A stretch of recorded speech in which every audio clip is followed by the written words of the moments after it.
Hi everyone, welcome to my channel. In my previous video I showed you how to use PVA glue as a medium for crackling one layer of paint on top of the other, and the result of this is very dramatic. You'll see that we've got really a nice combination of small cracks and large cracks, and if you look at this side here you will see that the paint is actually showing a true sort of weathered look of something that has been placed in the sun and just left there for many years. I'm very happy with this result, but let me just talk you through some of the things that happened during this process.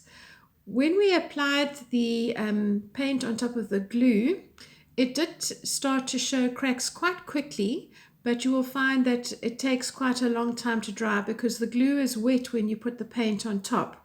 So one of the things that happened was that the cracks started to form, but you couldn't really see the color through them. And if you are doing this for the first time, you might be alarmed by that, but don't be, because as the glue dries, the color of the cracks will show through rather nicely. If you are wanting to know how to do this crackle method, then please watch part 1 of this video series, and it will be fully shown to you there. I'd just like to show you though now a comparison of the two different cracks that we used. So this is the one using the PVA glue.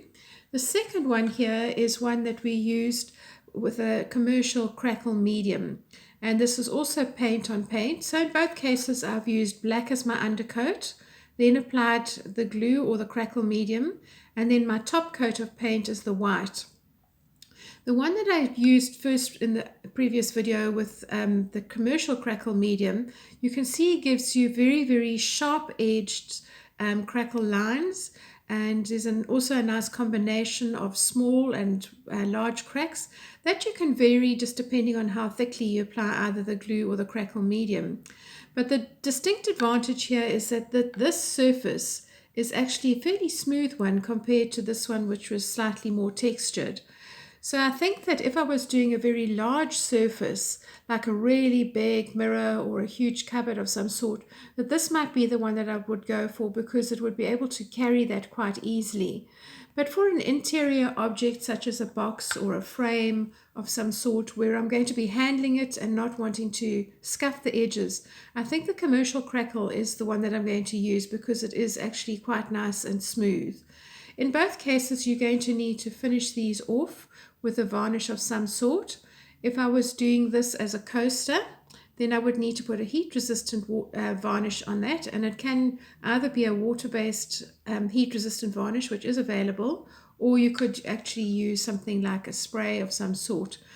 I often use floor polish, just the clear floor polish that you get, and I put that over surfaces, which actually stops the watermarks from damaging the finished product.